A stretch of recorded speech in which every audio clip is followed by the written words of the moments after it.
1986 y 1987 en Argentina. Efectuó una estancia académica en la Universidad Complutense de Madrid en 1990, allá en España, y como visiting scholar en la Columbia University de Nueva York en 1999-2000 en Estados Unidos de Norteamérica. Concluyó los estudios en la Facultad de Humanidades y Ciencias de la Educación de la Universidad Nacional de La Plata, obteniendo el título de Magíster en Ciencias Sociales.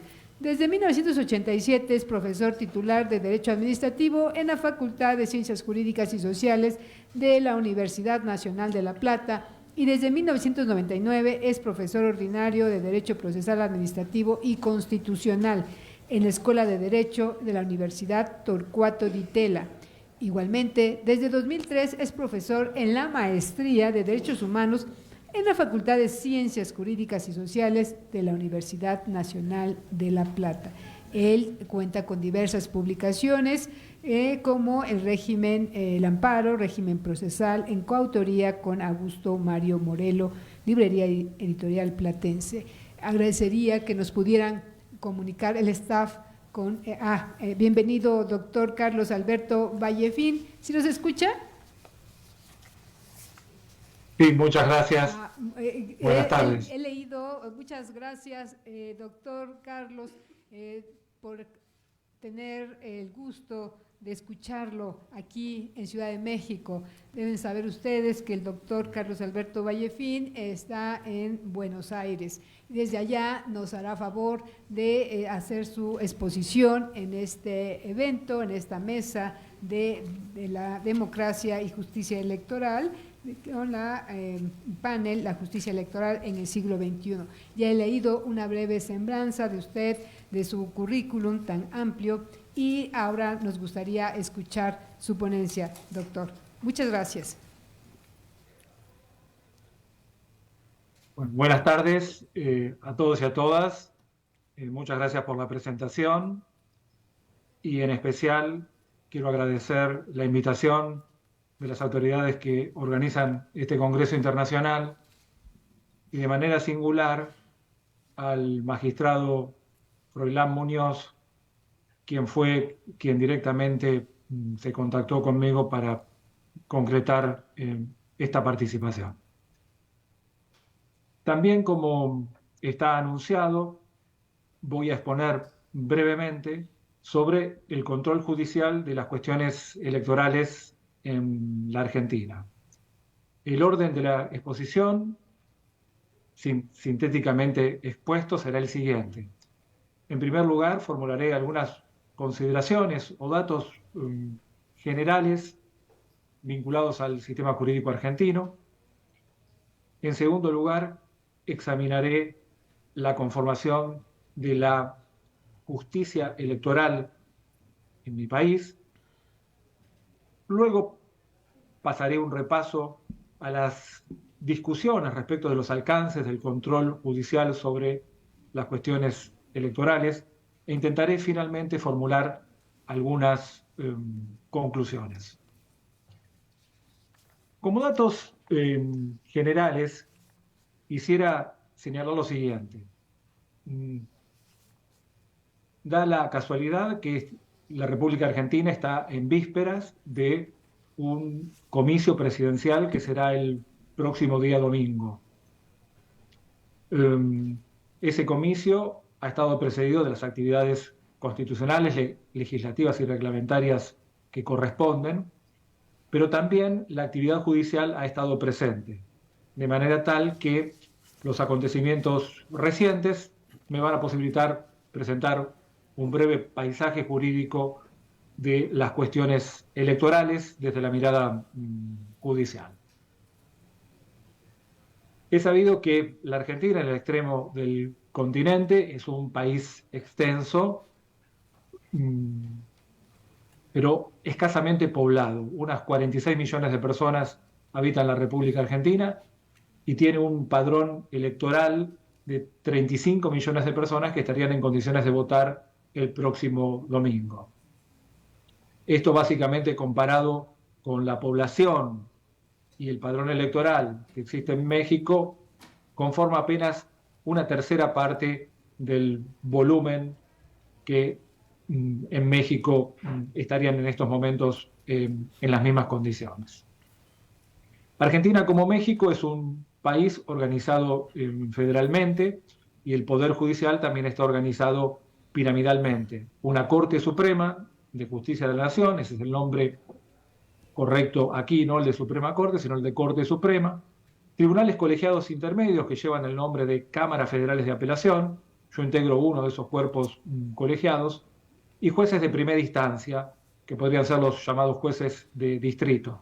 También quiero aclarar que la formulación general para dirigirse a los integrantes del Poder Judicial es la de jueces, sin que haya ninguna distinción según las jerarquías que ocupan, y la referencia a magistrado o ministro son fórmulas protocolares o de uso del lenguaje, pero técnicamente la designación de jueces le corresponde a todos sin distinción de instancias.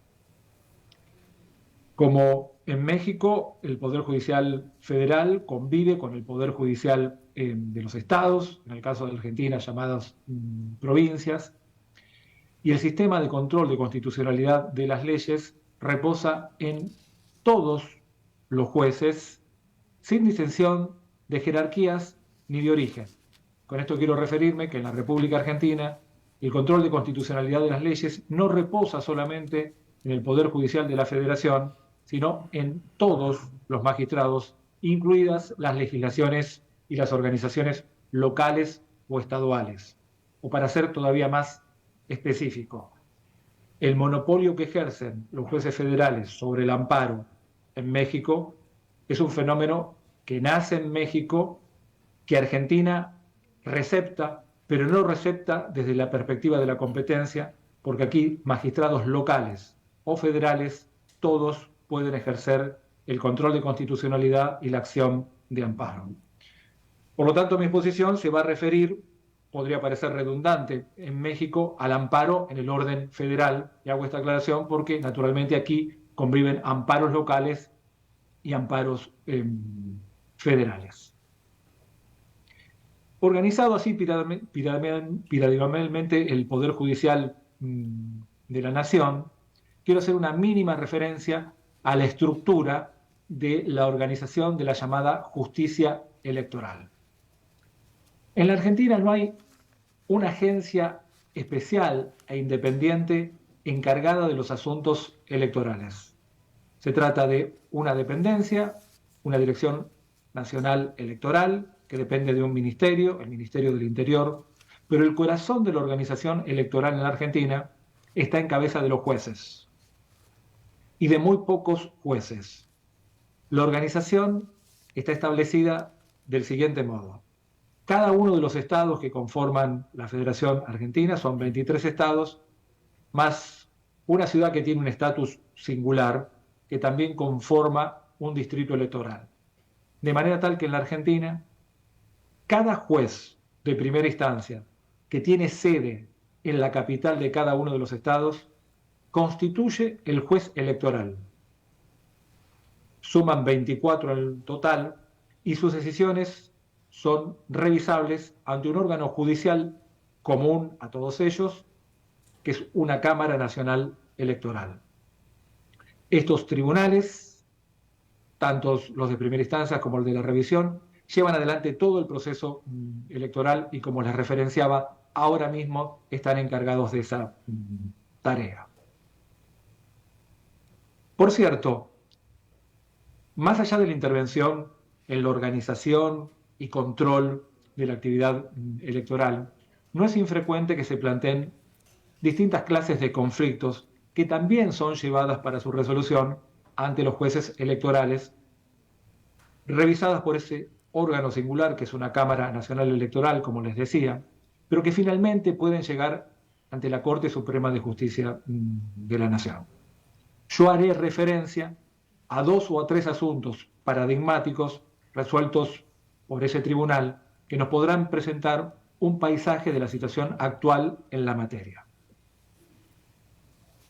Por lo pronto, en la discusión académica en la Argentina, se pueden distinguir 3 tendencias, tres grandes direcciones en materia de control judicial sobre las cuestiones electorales. Por un lado, podríamos detectar una corriente que la podríamos denominar del error manifiesto o evidente. ¿A qué viene esta denominación? Los jueces, en líneas generales, los que abrazan este criterio, van a sostener que las cuestiones electorales constituyen típicamente cuestiones políticas y dentro de estas, y por esa condición, se trataría de cuestiones políticas no justiciables o no judiciables. Los tribunales por reglas van a decidir, siguiendo este criterio, no intervenir en esos asuntos a menos que la conducta sea considerada arbitraria, manifiestamente arbitraria o inconcebible en una administración racional. Solo llegado a ese punto, los tribunales, insisto, que siguen este criterio, estarán dispuestos a intervenir. Pero la regla es que se trata de un terreno en donde la acción o el control judicial se encuentra en retirada, solo en supuestos excepcionales. Existe un segundo sector del pensamiento y de la doctrina que podríamos denominar minimalista. Esta corriente sostiene a grandes rasgos que la intervención judicial no debe interferir en los procesos políticos, en la discusión pública y en los asuntos que preferentemente deben estar en manos del Poder Ejecutivo y del Congreso de la Nación. Pero no obstante, está dispuesta a intervenir minimalistamente, sin formular grandes declaraciones en los supuestos en que se registra una ilegalidad. Por último, hay un tercer sector entre los autores al que podríamos denominar procedimentalista. Este sector del pensamiento también descree de una actividad demasiado intrusiva del Poder Judicial en la vida de los otros poderes. Por regla, se abstendría de intervenir, sería diferente con la conducta de los otros poderes. Pero precisamente este sector, insisto, que podríamos denominar procedimentalista, considera que en ese tipo de cuestiones los tribunales deben intervenir y ejercer con intensidad su control.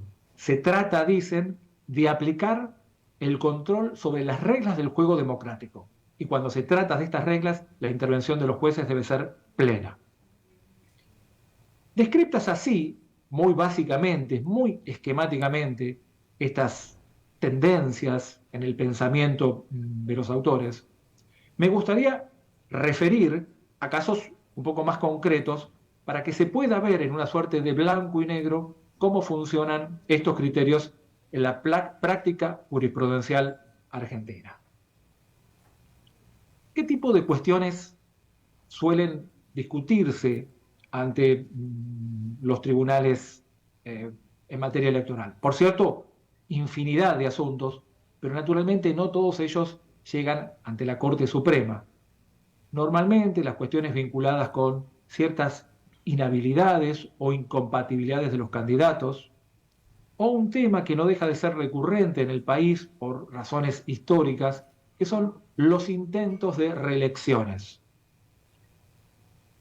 Con un auditorio esencialmente mexicano conocemos que el sexenio presidencial no es la regla en América Latina, pero soluciona a su modo ciertas cuestiones vinculadas a intentos de reelecciones. Los mandatos presidenciales y de los gobernadores aquí son más breves y suelen existir discusiones con relación a los textos constitucionales locales normalmente respecto de la posibilidad de reelecciones de ciertas clases de funcionarios. Esto constituye un motivo frecuente también de discusión ante los tribunales en materia electoral. Pero como les señalaba, para colocar en blanco y negro estos criterios teóricos, académicos, he escogido dos casos resueltos por la Corte Suprema. Sintéticamente, los hechos de cada uno fueron los siguientes. En el primero de ellos, un candidato a diputado había resultado electo tras haber atravesado todas las instancias impuestas por la legislación para oficializar su candidatura, se sometió al voto popular y resultó electo. Muy bien, esa elección fue impugnada por los integrantes de una de las cámaras del Congreso de la Nación, la Cámara de Diputados, porque este candidato, y esto tiene que ver con la historia argentina, había formado parte de los gobiernos militares. La Cámara consideró que se trataba de una suerte de inhabilidad moral para ocupar el cargo de diputado, y tras esto excluyó su incorporación al cuerpo representativo ante la Cámara de Diputados. Este diputado, así desplazado, que no pudo asumir, llevó un litigio ante la Corte Suprema de Justicia de la Nación, y aquí la Corte, en una decisión dividida, sostuvo lo siguiente. Por un lado, estimó que el voto había legitimado las eventuales objeciones a la transparencia moral de ese candidato. A la hora de las elecciones, el electorado conocía su situación. No era un hecho sobreviniente, era un hecho anterior sobre el que se tenía conocimiento. Por eso consideró que la Cámara de Diputados se había excedido en su análisis y que debía incorporarlo como diputado. El criterio minoritario se aferró al criterio tradicional, sosteniendo que se trataba de una típica cuestión no justiciable y, por tanto, validó la decisión de la Cámara de Diputados. Este caso, así sintéticamente expuesto, puede mostrar las dos grandes corrientes en pugnas en el país. No quisiera finalizar esta breve exposición sin dejar de señalar también que, además del control sobre la legitimidad de las decisiones finales, los jueces argentinos cuentan con otro instrumento muy relevante, que son las medidas cautelares que se pueden dictar aún en litigios de materia electoral. Estas medidas cautelares pueden tener un contenido suspensivo, es decir, detener la realización de una elección, o pueden tener un carácter positivo, ordenar determinadas conductas. Los jueces argentinos han abrazado un tradicional criterio en materia de medidas cautelares que sostiene que la necesidad de servirse del proceso para obtener la razón no debe perjudicar al que tiene razón. Por lo tanto, constituye un terreno muy importante que simplemente señalo, pero extremadamente poderoso a la hora de ejercer el control judicial. Solo un instante más para concluir brevemente. Solo quisiera formular como síntesis que el sistema judicial en la Argentina en materia electoral es relativamente simple, sin una agencia especial, distribuido en 24 órganos judiciales, un órgano colegiado de control, conformado solamente por 3 integrantes, y una actividad de la Corte Suprema intensa y dominada por criterios divergentes con relación a la extensión del control judicial sobre la actividad electoral. Estoy muy agradecido por la invitación, por la atención que me han prestado y en su momento dispuesto a cualquier tipo de comentarios y preguntas. Muchas gracias. Muchas gracias, doctor Carlos Alberto Vallejí. Agradecemos la generosidad de su tiempo y de sus comentarios. Muchas gracias. Continuamos con la mesa. Ahora es muy grato presentarles al doctor Felipe Fuentes Barrera. Él es licenciado en Derecho por la Universidad Nacional Autónoma de México. Asimismo, obtuvo el grado de maestro en Derecho de Amparo del Instituto de Ciencias Jurídicas de Estudios Superiores y el de maestro en Derecho Constitucional y Amparo. El señor magistrado también posee un doctorado en Derecho Constitucional por la Universidad de Tepantlato y una especialidad en Justicia Constitucional, Interpretación y Apelación de la Constitución por la Universidad de Castilla-La Mancha en 2019. Nuestro apreciable magistrado es autor de diversos artículos y publicaciones académicas, impartió clases en las facultades de Derecho de la Universidad de Jalapa, Universidad de Guadalajara, Universidad Autónoma de México y en el Instituto de la Judicatura Federal, Extensión Tabasco y Estado de México. En 1991 ingresó al Poder Judicial de la Federación y en 1997 fue juez de distrito mediante concurso interno de oposición. Se desempeñó como juez primero de distrito en el estado de Tabasco, juez 10º y 12º de distrito, ambos en materia civil, el entonces Distrito Federal. En 2002 fue nombrado magistrado de circuito al resultar vencedor en el 5º concurso interno de oposición, fecha a partir de la cual ha sido integrante de diversos tribunales colegiados de circuito en materia civil y en administrativo en el Estado de México y Ciudad de México. Desde 2016, a propuesta de la Suprema Corte de Justicia de la Nación, es magistrado de la Sala Superior del Tribunal Electoral del Poder Judicial de la Federación, de la cual fue presidente de enero de 2019 a noviembre de 2020. Un caluroso aplauso a nuestro apreciable magistrado. Muchas gracias por aceptar esta invitación. Gracias. Muchísimas gracias, Dalila. Muy buenos días a todas y a todos. Es de verdad un honor compartir esa mesa con Dalila, querido amigo Alejandro Abante, ver a tantos amigos juzgadores, juzgadoras federales. De verdad es un privilegio estar en mi alma mater, en esta Facultad de Derecho de la Universidad Nacional Autónoma de México, de la que soy egresado. Ya no les digo el tiempo porque creo que ya se quitaron la placa que puso mi generación, pero bueno. Hoy de verdad estoy muy honrado de estar aquí con ustedes y hablar de un tema pues que para muchos juzgadores, juzgadoras, diríamos, puede resultar ajeno, pero no lo es tanto. He estado en la otra casa, en la Casa de la Justicia Federal, en el Amparo, y ahora en la justicia electoral, y creo que hay muchos puntos en común. Lo platicamos precisamente cuando se entablaron las primeras charlas para ver si se organizaba este congreso, por lo cual también felicito a esta agrupación, porque se dice y se hace, ¿no? Yo así lo veo. De inmediato se organizó el Congreso Internacional y creo que va a dar muy buenos dividendos. Bien, para aprovechar el espacio que se me ha otorgado, quisiera hacer una línea del tiempo en relación con la materia electoral. Y vamos a retroceder un poco, pero empezaremos señalando que para cualquier interpretación que hace el Tribunal Electoral del Poder Judicial de la Federación, acudimos al principio democrático. Y no los voy a llevar a los conceptos de democracia que muchos filósofos, muchos pensadores han construido. Simplemente voy a acudir al principio democrático que se encuentra en nuestro artículo 3º constitucional y que es la guía para tomar muchas decisiones.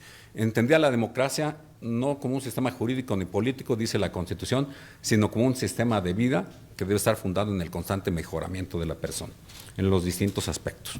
Entonces, trazado ese concepto de democracia, vayamos a la historia que les he comentado.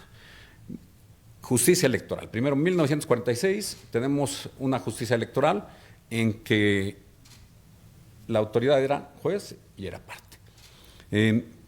¿Qué tenemos aquí? Una intervención total del gobierno en las elecciones vía la Secretaría de Gobernación. Se autocalificaban los comicios por parte de la Cámara de Diputados, que se erigía en un colegio electoral, y las elecciones se impugnaban mediante lo que se denominaba el recurso de nulidad, pero solo procedía contra el distrito en el que el actor tenía su domicilio. Hubo un punto de quiebre, ya lo explicaba la ministra Luna Ramos, tuve la oportunidad de escucharla en un tramo de su intervención.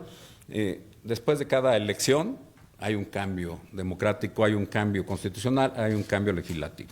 Y este punto de quiebre de este juez y parte se da porque precisamente en las elecciones presidenciales de 1976, ustedes lo tienen presente, hubo un solo candidato y el 60% de abstencionismo, y esto derivó en una falta de legitimidad.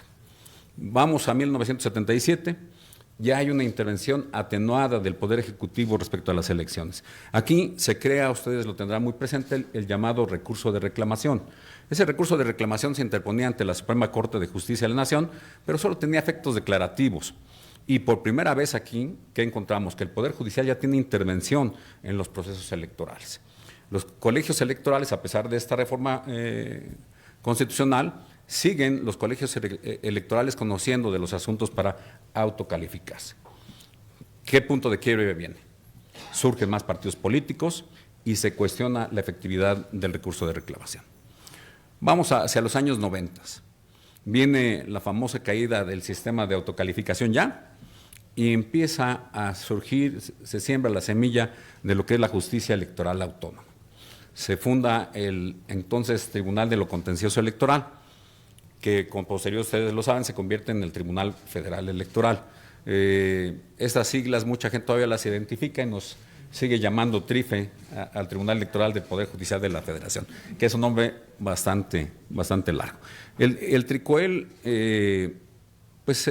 tenía un sistema de heterocalificación parcial. ¿Por qué? Porque continúan los colegios electorales, pero ya hay una justicia que es autónoma, pero administrativa finalmente. Surge, les decía yo, en 1994 el TRIFE y ya se posiciona como la autoridad electoral máxima.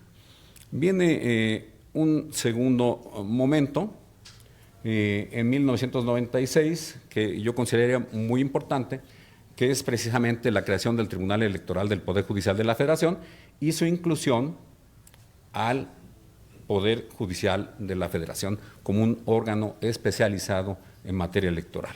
Con una organización también, como lo decía el anterior exponente, con una organización piramidal. Está la Sala Superior del Tribunal Electoral del Poder Judicial de la Federación, compuesta por 7 magistrados, 5 salas regionales, de acuerdo a las circunscripciones electorales en las que se organiza el país, y una sala especializada.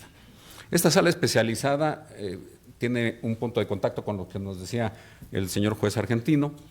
¿Por qué? Porque conoce de todos los procedimientos sancionadores y finalmente toma decisiones en relación con infracciones a la ley electoral y puede imponer distintas sanciones. Déjenme decirles, en 2014 viene la nacionalización de la función electoral con la creación del Instituto Nacional Electoral, que todo el mundo identifica como el órgano encargado de organizar y de administrar las elecciones. Este Instituto Nacional Electoral también tiene la facultad, como lo señalaba el anterior expositor, de decretar medidas cautelares que buscan tutelar la equidad en la contienda. Este principio es básico, el de la equidad en la contienda. Busca que todo el mundo compita en condiciones de igualdad. Se dice que no necesariamente, porque la Constitución establece ciertos principios y entre otros es el de financiamiento público, pero el financiamiento público se le otorga a los partidos políticos en función de los resultados que tenga en las elecciones y no necesariamente todos reciben el mismo financiamiento público. Entonces ahí creo que ya no estaríamos en una cancha pareja. Pero bueno, regresando al tema del derecho electoral mexicano.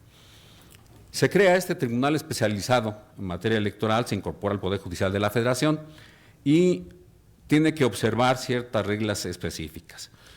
¿Qué tenemos? Una regla constitucional que establece que los partidos políticos son entidades de interés público. Como yo les decía, para evitar que se rompa el principio de equidad y que existan suministro de recursos de carácter ilícito o financiamiento ilegal, se establece la prevalencia del financiamiento público sobre el privado. Únicamente, si no mal recuerdo, es el 2%, si no me corriges, Alex, el 2% que se tiene posibilidades que exista financiamiento de carácter privado.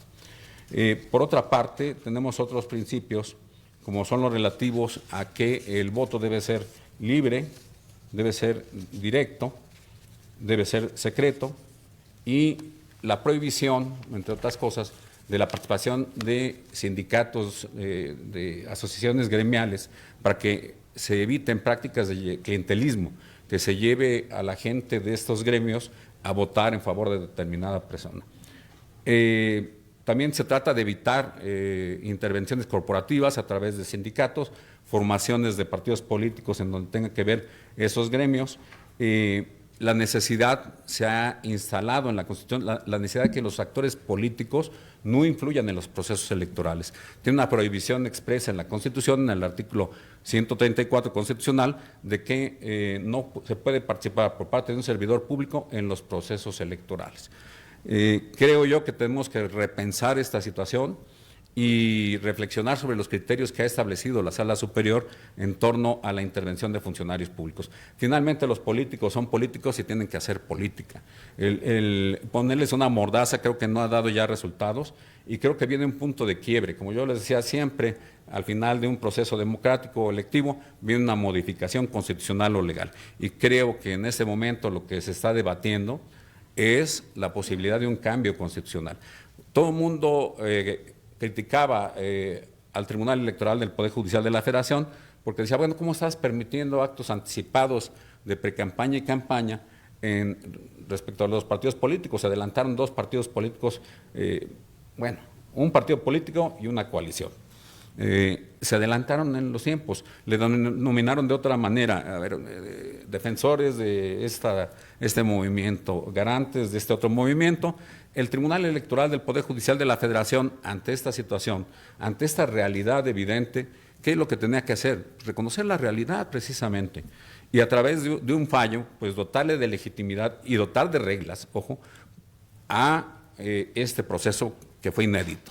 Sinceramente, muchos han criticado la posición que tuvimos una mayoría de magistrados de reconocer la posibilidad de que los ciudadanos salieran a hacer un movimiento, a llamar a la creación de este cargo, pero pues evidentemente la ciudadanía también estaba dando su voz.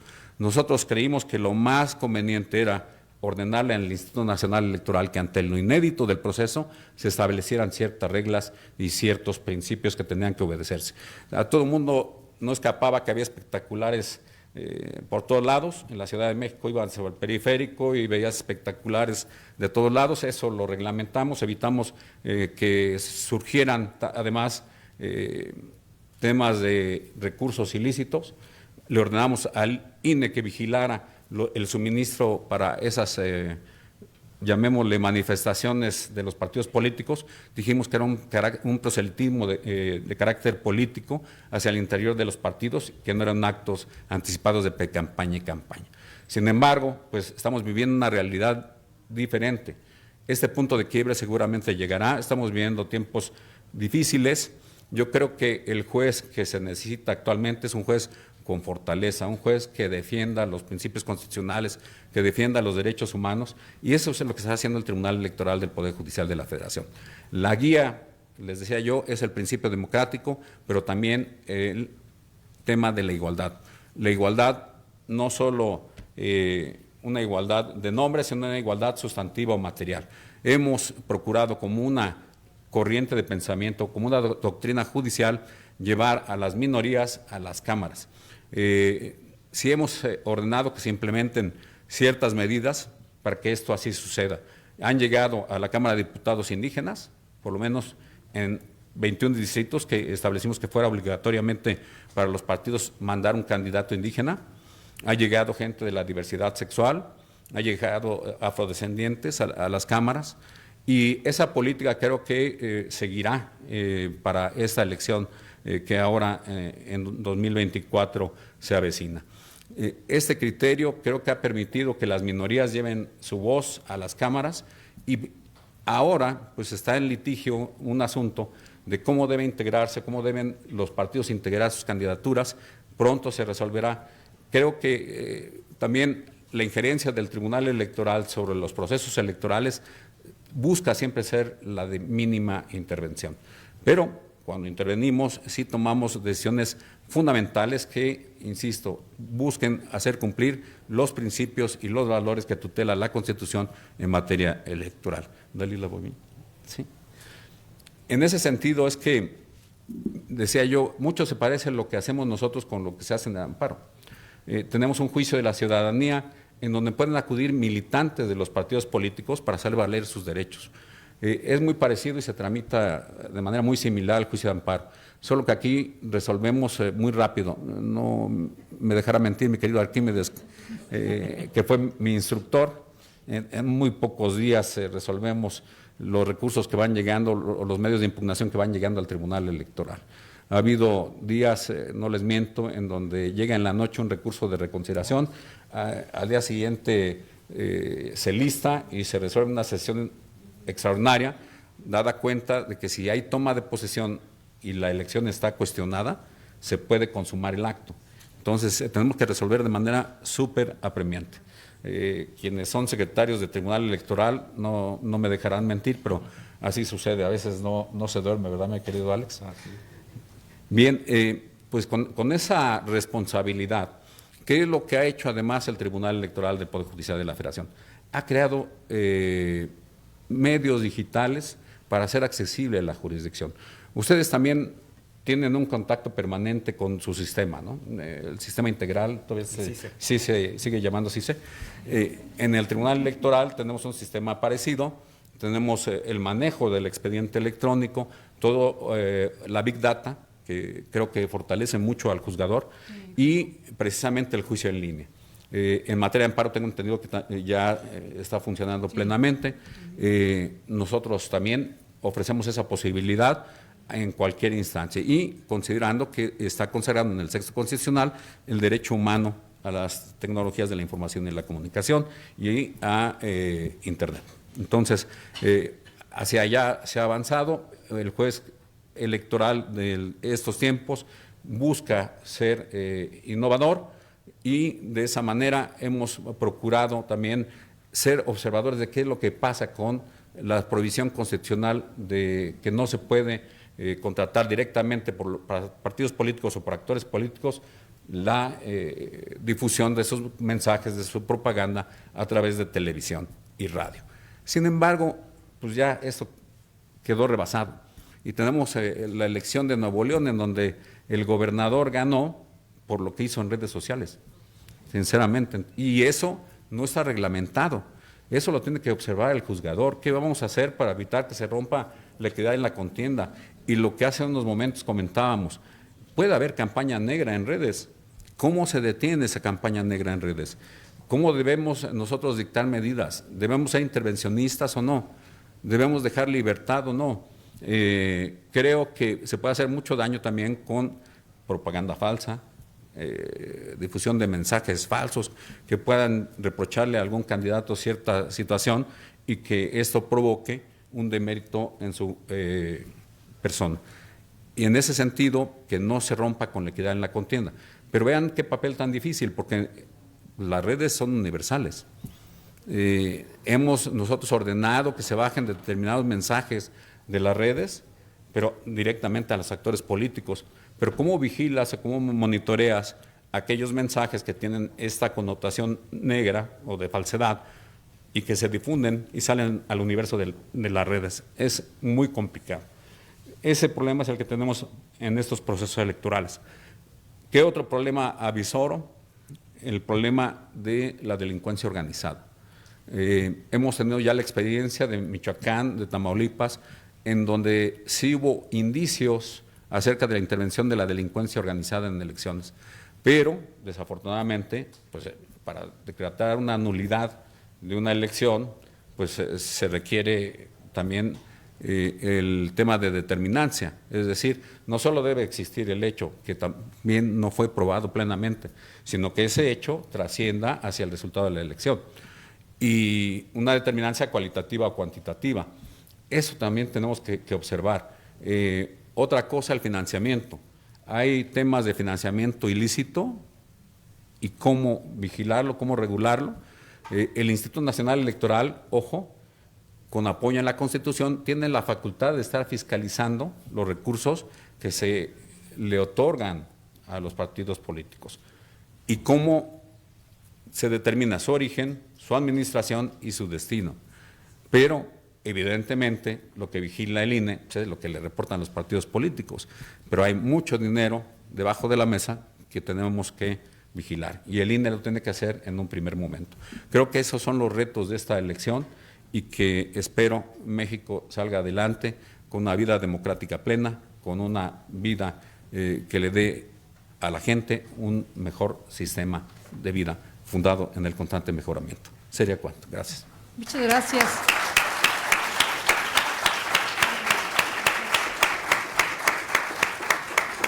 Sin duda, grandes retos ahora en las redes sociales y la delincuencia organizada. Definitivamente también retos para los tribunales electorales. Muchas gracias por esas interesantes reflexiones, magistrado Fuentes Barrera, siempre un gusto y mi gratitud porque nos haya dado esta exposición tan clara y tan puntual y tan reflexiva. Muchas gracias. Ahora voy a ceder el uso de la voz al magistrado Alejandro David Abante Juárez. Él es el licenciado en Derecho por la Facultad de Derecho de la Universidad La Salle, es maestro en Derechos Humanos y Democracia por la Facultad Latinoamericana de Ciencias Sociales, Flaxo, por sus siglas, y en Justicia Constitucional y Derecho Electoral por la Universidad de Castilla-La Mancha, España. Además, es candidato a doctor en Derecho por el Instituto de Investigaciones Jurídicas de la UNAM, donde cursa el doctorado en investigación. Ha ocupado diversas funciones como servidor público del Poder Judicial de la Federación. Él también ha ocupado algunos cargos como secretario técnico de la Comisión de Administración y jefe de Unidad de Asuntos Jurídicos y secretario de Estudio y Cuenta de la Sala Superior, ambos del Tribunal Electoral. Por designación del Consejo de la Judicatura Federal, magistrado de circuito, juez quinto de distrito en el estado de Guanajuato con residencia en Celaya, juez cuarto penal especializado en cateos, arraigos e intervención de comunicaciones y juez tercero de distrito especializado en ejecución de penas en materia en la Ciudad de México. Actualmente es magistrado presidente de la Sala Regional Toluca del Tribunal Electoral del Poder Judicial de la Federación. Muchas gracias, magistrado Alejandro David Abante Juárez, y le concedo el uso de la voz para su exposición. Muchísimas gracias, magistrado.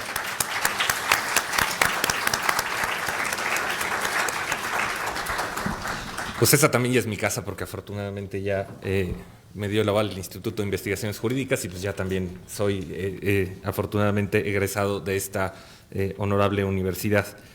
Así es que hace rato que cantamos el Goya lo sentí particularmente con emoción, ¿no? No solo porque desde muy joven me preguntan ¿a qué equipo le vas? Le digo, bueno, yo le voy a América, a los Pumas, es como irle a Dios y al diablo, ¿no? Pero ciertamente el cariño que le tengo a la universidad pues es importante, no solo por lo que representa y lo que significa para nuestro país, sino finalmente porque es sin duda la institución más relevante que tenemos en la formación de académicos, sin lugar a dudas. Y no obstante que se los dice un profesor del Tecnológico de Monterrey.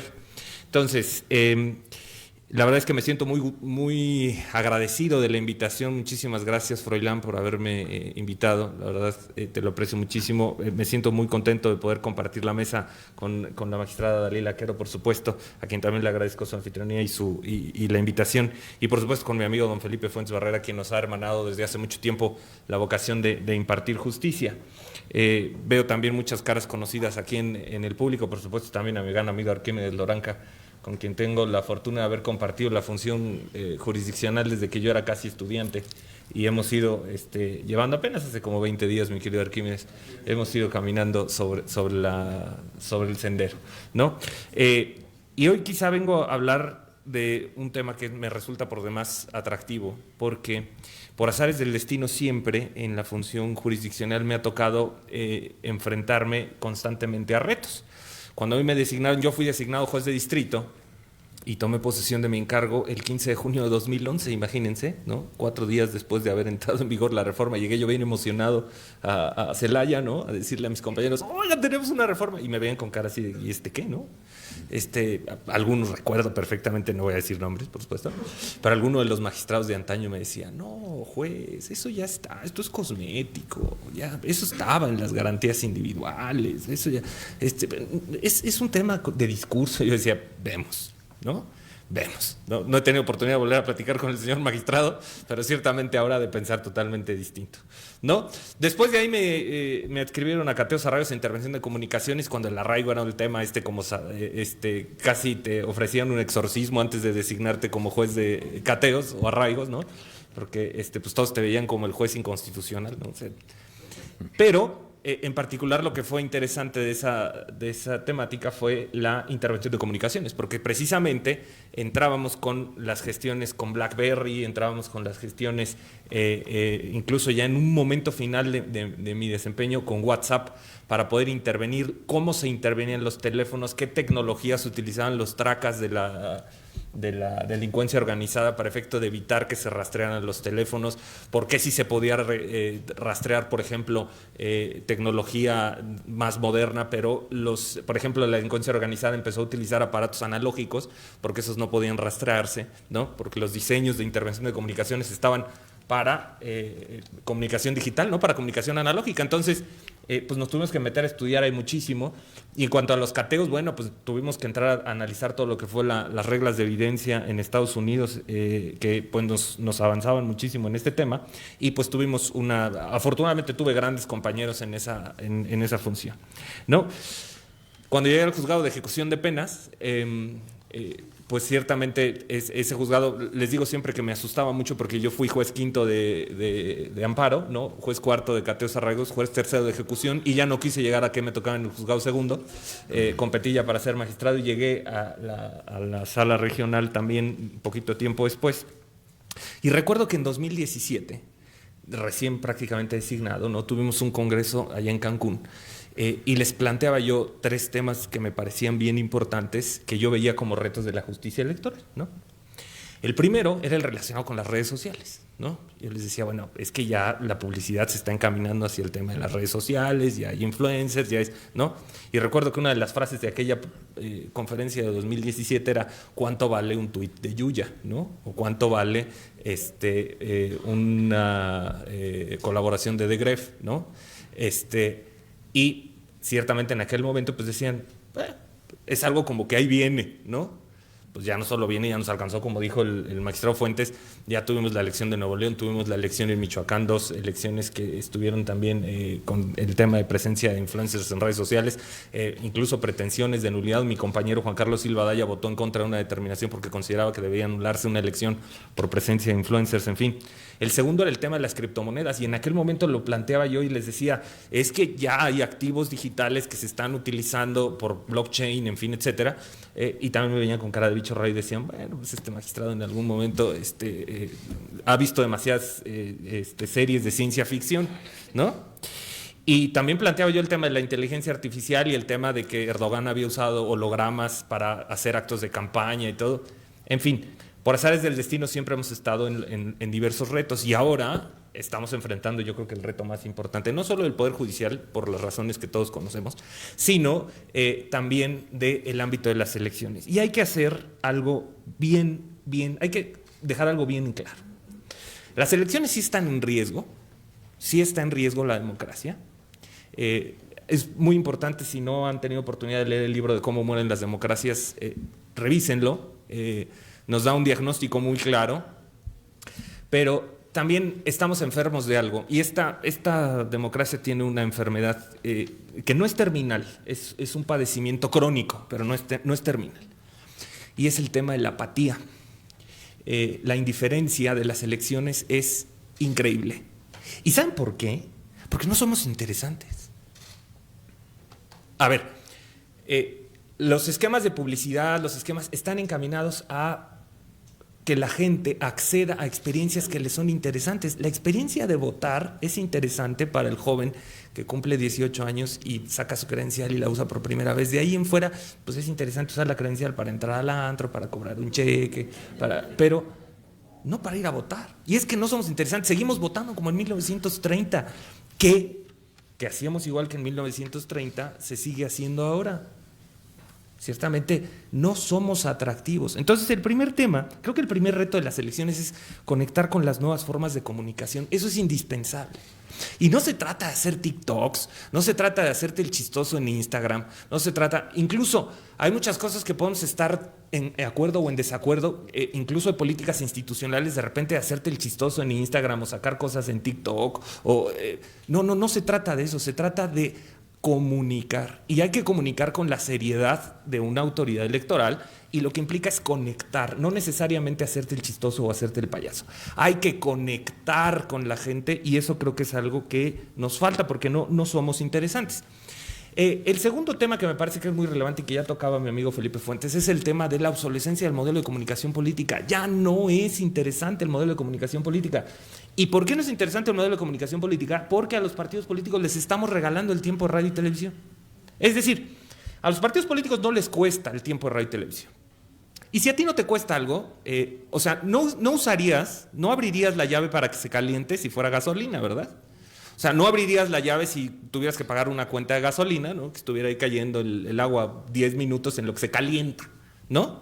No. Precisamente como se les regala ese tiempo, entonces lo que hacen es llenarlo con, y perdón, y me hago cargo de lo que voy a decir, y se los he dicho a ellos, lo llenan con basura.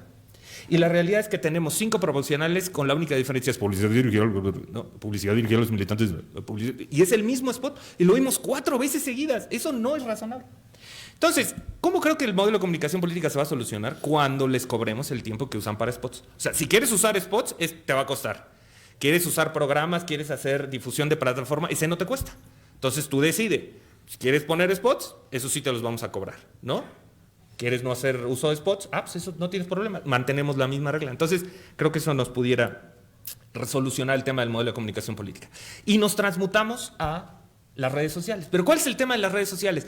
No hay tal cosa, y en eso yo me declaro enemigo, y así lo he hecho en todas mis intervenciones como magistrado y juez, enemigo de andar censurando o andar viendo qué se hace en las redes sociales. Y no, quita y pon. No, a ver, las redes sociales es como si se metieran a nuestra casa y dijeran, a ver, ¿de qué están hablando aquí en el sillón? No.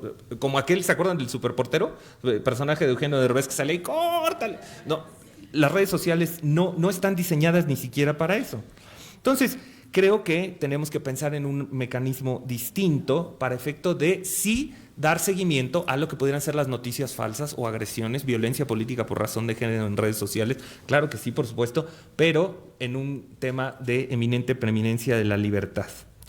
¿Qué retos importantes tenemos? Pues por supuesto que este tema de los hologramas se empezó a usar ya en 2012. O sea, este tema no es que haya empezado ayer, no estamos hablando de una serie de ciencia ficción, ni mucho menos. Los hologramas se utilizaron desde 2012, se han usado en campañas en Francia, en la India, en Turquía. O sea, no es un tema nuevo. Y el tema está en que sí estamos como retrasados en ese tema. ¿Qué aspecto va a ser bien importante? El tema de los intangibles en estas elecciones. ¿Y por qué me refiero por intangibles? ¿Cuánto cuesta usar el jingle de Carmen se me perdió la cadenita? ¿No? Porque todos conocemos la canción de Carmen, bueno, quiero pensar, ¿verdad? Conocemos la canción esta de Carmen se me perdió la cadenita, y se lo uso yo en un jingle para una publicidad, y resulta ser que el dueño de eso no se queja, pues finalmente no se ha cubierto ni un centavo, pero ciertamente esto tiene cierta explicación de que vale o cuesta algo, ¿no? Pero obviamente estoy hablando de un tema muy burdo, ¿no? Usar una música que tiene derechos registrados, ¿no? Recuerdo, por ejemplo, actos que se presentaban en el caso de la campaña del entonces candidato Cuauhtémoc Blanco, ¿no? Donde era una figura, era un espectacular que estaba una figura totalmente, y únicamente estaba una figura de una persona haciendo así, ¿no? Todo el mundo sabíamos que era el festejo de Cuauhtémoc Blanco, pero ahí aparecieron misteriosamente, ¿no? Entonces, creo que es importante poner en claro que en el Tribunal Electoral estamos haciendo una labor importante para intentar acercarnos a este tema, y un tema es el tema de los equivalentes funcionales del voto.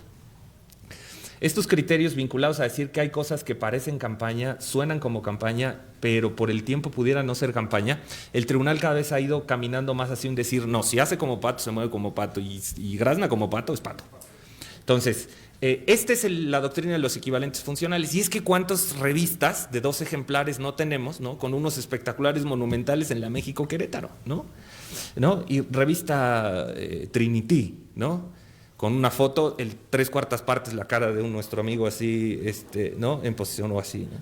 Y pues resulta ser que claramente lo que busca es posicionar a una persona, ¿no? Entonces, esa doctrina de los equivalentes funcionales.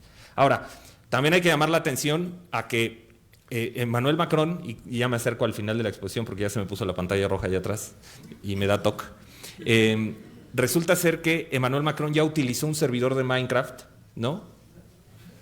En la contienda en Francia. Entonces, ¿qué va a pasar si un candidato o una candidata utiliza un servidor de Minecraft? O, por ejemplo, como Barack Obama, ¿no? Inserta publicidad. Ustedes saben que hay juegos que se juegan en streaming, ¿no? Barack Obama utilizó publicidad en el NBA 2K, el juego de básquetbol, y en los cintillos de los estadios aparecía publicidad de Barack Obama en aquel momento. ¿Qué va a pasar si en las streamings que se hagan de juegos como Fortnite, como el mismísimo Minecraft, se utilizan publicidades dentro de esos ámbitos y resulta ser difícil de encontrar quién es el responsable, porque finalmente el servidor que contrató esa publicidad o que está ahí, pues está en Turquía, o está en Uzbekistán, o está en Azerbaiyán, ¿no? Y para terminar diría, hay gente que dice, hay que tenerle miedo a la inteligencia artificial. Yo les diría, ese discurso suena como medio medieval, ¿no? Es decir, oiga, no, es que hay que tenerle cuidado a la imprenta porque va a desaparecer a los escritores, ¿no? O hay que tenerle miedo a la tele porque va a acabar con el radio. No es cierto. A ver, la inteligencia artificial es una herramienta. Ciertamente creo que deberemos pensar en un tema, y lo platicamos en un foro aquí hace algunos meses, Felipe, si te acuerdas, si existe tal cosa, por ejemplo, como el derecho humano a ser juzgado por otra persona. Y en ese sentido habría una objeción importante a si podría haber inteligencia artificial administrando justicia. Yo soy un convencido de que no, pero estoy en el lado minoritario. O sea, yo estoy convencido de que no podemos relegar la administración de justicia en máquinas de inteligencia artificial. Sí pueden ser utilizadas como herramienta y eventualmente pueden ser ponderadas por las y los jueces, pero no podemos dejar la decisión en una máquina, porque la máquina puede ser solidaria, ni puede ser empática, ni puede entender de emociones. Y en realidad ahí nos estaríamos acercando muchísimo a esa visión de la justicia ciega, ¿no? ¿Cuántas veces hemos dicho, la justicia, o hemos escuchado esta frase, la justicia tiene que ser ciega? Falso, mentira, y a quien diga eso, díganse lo que más confianza le tengan.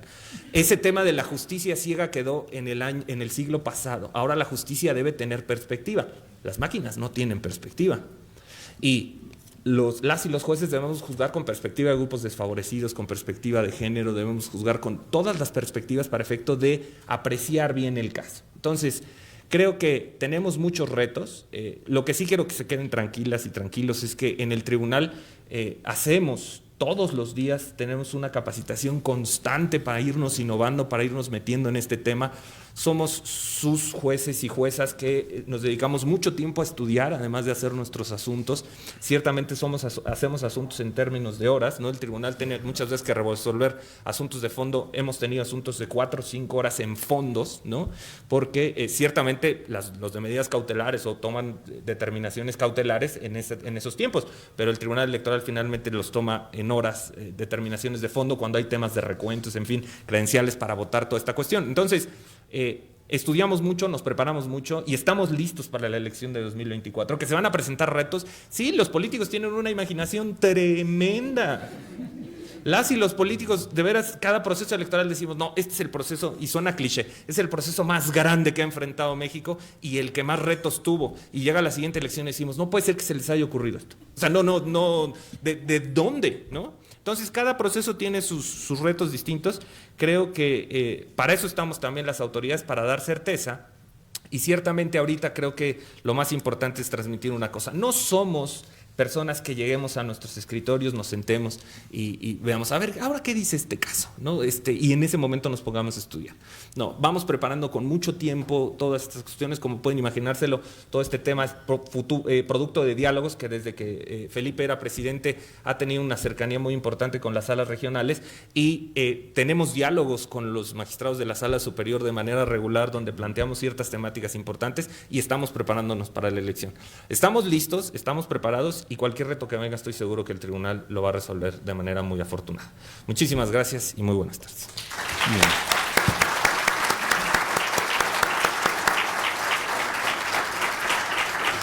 Sin duda el magistrado Alejandro David Abante Juárez es un hombre muy estudioso, muy preparado, como lo ha dicho, se está continuamente estudiando. Él cuenta con un doctorado en Derecho, con mención honorífica por el Instituto de Investigaciones Jurídicas de la UNAM. Nos faltó decir ese detalle.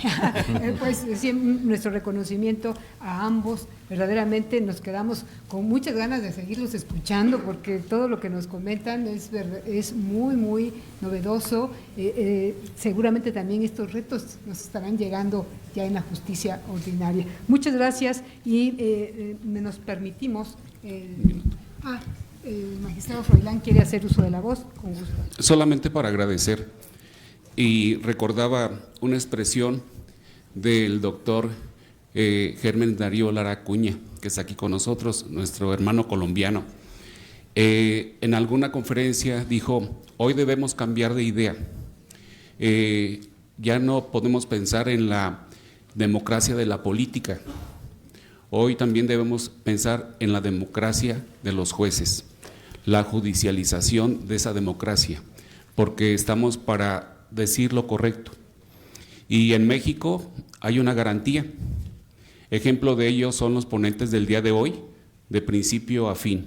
Creo que no soy impreciso y cerramos con una situación más que experimentada, especializada, con nuestro amigo, lo digo el nombre completo por los apellidos, Felipe Alfredo Fuentes Barrera, maestro en la materia y de carrera judicial, porque ha estado desde juez de distrito, magistrado y ahora magistrado especializado, pero somos una sola familia, y por supuesto al magistrado Alejandro David Abante Juárez.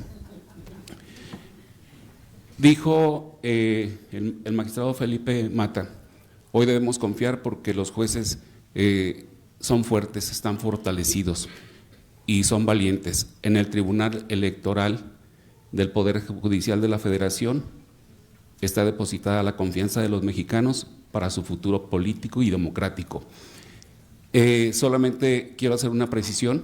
El año pasado estuvimos aquí por la Asociación de Juzgadoras y Juzgadores Federales, pero hoy nos enriquecimos porque co-convocamos con el Tribunal Electoral del Poder Judicial de la Federación la Facultad de Derecho que dirige nuestro aliado, porque lo dice el doctor Raúl Contreras Bustamante, y por supuesto todas y todos los juzgadores federales. Ha sido un lujo, muchas gracias. Dejo en uso de la palabra a la magistrada Laila. Un fuerte aplauso para nuestros ponentes que cerramos.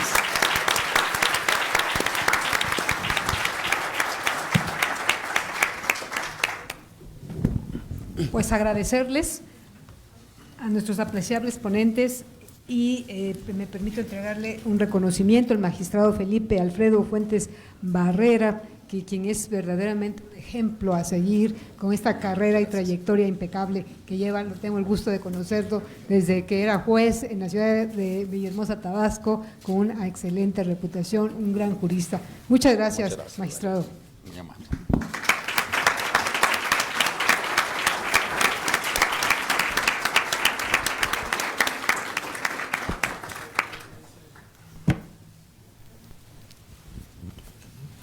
Reconocimiento al doctor Carlos Alberto Vallefín, que seguramente nos estamos conectados, pero saludos a nuestros hermanos argentinos juzgadores. Hasta allá llega la presencia de sus amigos jueces mexicanos. Felicidades.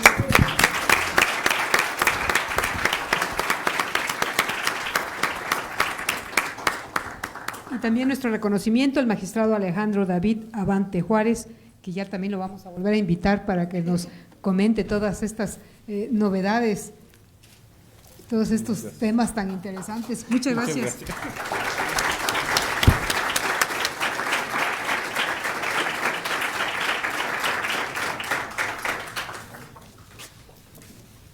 Pues bien. Pues muchas gracias.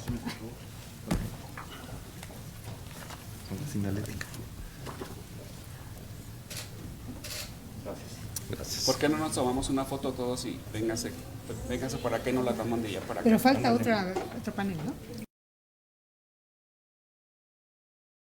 ¿Sí, no? ¿Al final? ¿No? ¿Al final? ¿Ahorita? Bueno. Sí.